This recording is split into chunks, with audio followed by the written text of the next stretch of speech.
చూస్తే హైదరాబాద్ సిటీలో బోగస్ ఓట్లను భారీగా తొలగించారు. గతేడాది జనవరి నుంచి ఇప్పటి వరకు దాదాపు 5 లక్షలకు పైగా నకిలీ ఓట్లను అధికారులు తొలగించారు. మరణించిన వారివి 47 లక్షల వేలు కాగా ఇల్లు మారిన వారివి ఏకంగా 4,40,000 వరకు ఉన్నాయి. 55,000 నకిలీ ఓట్లను అధికారులు తొలగించారు. ఎంఐఎం ప్రభావిత ప్రాంతాల్లో అధికంగా నకిలీ ఓట్లను తొలగించినట్లు అధికారులు వెల్లడించారు. బోగస్ ఓట్ల తొలగింపుతో లోక్సభ ఎన్నికల్లో ఎంఐఎంపై ప్రభావం పడనుంది.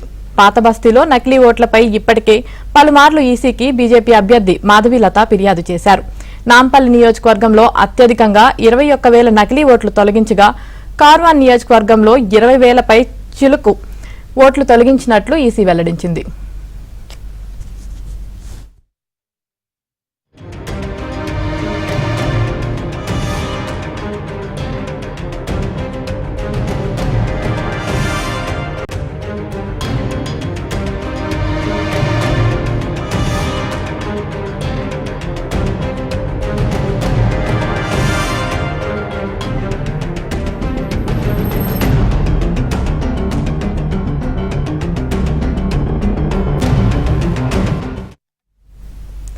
హైదరాబాద్ సిటీలో బోగస్ ఓట్లను భారీగా తొలగించారు. గతేడాది జనవరి నుంచి ఇప్పటి వరకు దాదాపు 5 లక్షలకు పైగా నకిలీ ఓట్లను అధికారులు తొలగించారు. మరణించిన వారివి 47,000 కాగా ఇల్లు మారిన వారివి ఏకంగా 4,40,000 వరకు ఉన్నాయి. 55,000 నకిలీ ఓట్లను అధికారులు తొలగించారు. ఎంఐఎం ప్రభావిత ప్రాంతాల్లో అధికంగా నకిలీ ఓట్లను తొలగించినట్లు అధికారులు వెల్లడించారు. బోగస్ ఓట్ల తొలగింపుతో లోక్సభ ఎన్నికల్లో ఎంఐఎంపై ప్రభావం పడనుంది. పాత బస్తీలో నకిలీ ఓట్లపై ఇప్పటికే పలుమార్లు ఈసీకి బీజేపీ అభ్యర్థి మాధవీలత ఫిర్యాదు చేశారు. నాంపల్లి నియోజకవర్గంలో అత్యధికంగా 21,000 నకిలీ ఓట్లు తొలగించగా కార్వాన్ నియోజకవర్గంలో 20,000 చిలుకు ఓట్లు తొలగించినట్లు ఈసీ వెల్లడించింది.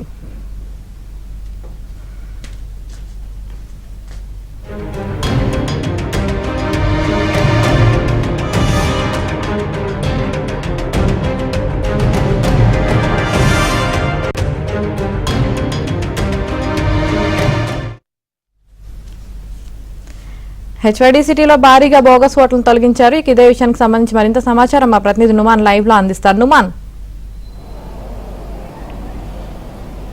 ఆమెని ఇటు హైదరాబాద్ జిల్లా పరిధిలో దాదాపు 5,50,000కు పైగా ఓట్లను తొలగించారు. సో ఈ ఎఫెక్ట్ మాత్రము ఎంఐఎంపై ఈ లోక్సభ ఎన్నికల్లో పడనుందా అంటే అవుననే సమాధానాలు వినిపిస్తున్నాయి. ఎందుకంటే అత్యధికంగా ఇటు ఈసీ తొలగించినటువంటి ఓట్లలో మైనార్టీల ఓట్లే అధికంగా ఉన్నాయని చెప్పవచ్చు. అందులో భాగంగానే ఏదైతే హైదరాబాద్ జిల్లా పరిధిలో మొత్తం చూసుకుంటే 15 అసెంబ్లీ సెగ్మెంట్లు ఉంటే అందులో 7 సెగ్మెంట్లు అంటే ఎంఐఎం చేతిలో ఉన్నాయి. సో ఈ 7 ఎంఐఎం సెగ్మెంట్ ఉన్నటువంటి ప్రాంతాల్లోనే దాదాపు ఏదైతే 5 లక్షలకు పైగా ఓట్లు తొలగించినట్లు ఈసీ వెల్లడించినటువంటి పరిస్థితి. సో ఈ ఎఫెక్ట్ మాత్రము మజ్లిస్ మీద మాత్రం పడనుందని చెప్పవచ్చు. ఇందులో అత్యధికంగా కార్వాన్ లో చూసుకుంటే దాదాపు 20,500కు పైగా ఓట్లను తొలగించారు. ఇక నాంపల్లిలో కూడా దాదాపు 21,000 ఓట్లను తొలగించారు. చాంద్రాయన్ గుట్ట, మొగల్పూర, దాంతోపాటు యాకత్పూర, మలక్పేట్ లాంటి సెగ్మెంట్స్ లో కూడా దాదాపు 15,000 నుంచి 18,000 వరకు ఓట్లు తొలగించినటువంటి పరిస్థితి. అంటే ఓవరాల్ గా మజ్లిస్ చేతిలో ఉన్నటువంటి 7 సెగ్మెంట్ల పరిధిలోనే అత్యధికంగా బోగస్ ఓట్లను తొలగించినటువంటి పరిస్థితి. ఏదైతే ఈసీకి పెద్ద ఎత్తున ఇటు బీజేపీ నుంచి కానివ్వండి, ఇతర పార్టీల నుంచి కానివ్వండి దాదాపు ఒక ఏడాది నుంచి కూడా పెద్ద ఎత్తున ఫిర్యాదులు వెల్లువెత్తుతున్నటువంటి నేపథ్యంలో గత ఏడాది జనవరి నుంచి ఇప్పటి వరకు అంటే దాదాపు 5,50,000కు పైగా ఓట్లను తొలగించినటువంటి పరిస్థితి. ఇందులో మరణించిన వారి ఓట్లు దాదాపు 58,000కు పైగా ఓట్లు ఉంటే ఇల్లు షిఫ్ట్ అయినటువంటి వారి ఓట్లు కూడా దాదాపు 4,20,000కు పైగా ఓట్లు ఉన్నాయి. ఇక ఇందులో నకిలీ ఓట్ల సంఖ్య అయితే దాదాపు 58,000కు పైగా అంటే ఓవరాల్ గా దాదాపు 5,50,000 పైచులకు ఓట్లను ఈసీ గుర్తించి దాదాపు 15 నెలలుగా ఒక స్పెషల్ డ్రైవ్ చేపట్టినటువంటి పరిస్థితి. ఎందుకంటే ఇటు బీజేపీ అభ్యర్థి మాధవీలత కూడా ఓల్డ్ సిటీలో ముఖ్యంగా బోగస్ ఓట్లు ఎక్కువ అవ్వడం వల్లనే ఏదైతే ప్రతిసారి కూడా ఏదైతే ఓటింగ్ పర్సెంటేజ్ తక్కువగా నమోదయ్యి ఓట్లు ఎక్కువగా పోలవుతున్నటువంటి పరిస్థితి అని కూడా చెప్తున్నటువంటి పరిస్థితి. సో ఈ నేపథ్యంలో మజ్లిస్ కి మాత్రమే ఈ బోగస్ ఓట్ల తొలగింపు మాత్రం చాలా ఎఫెక్ట్ పడుతున్నటువంటి పరిస్థితి కనిపిస్తుందని చెప్పొచ్చు. Right, thank you Numan.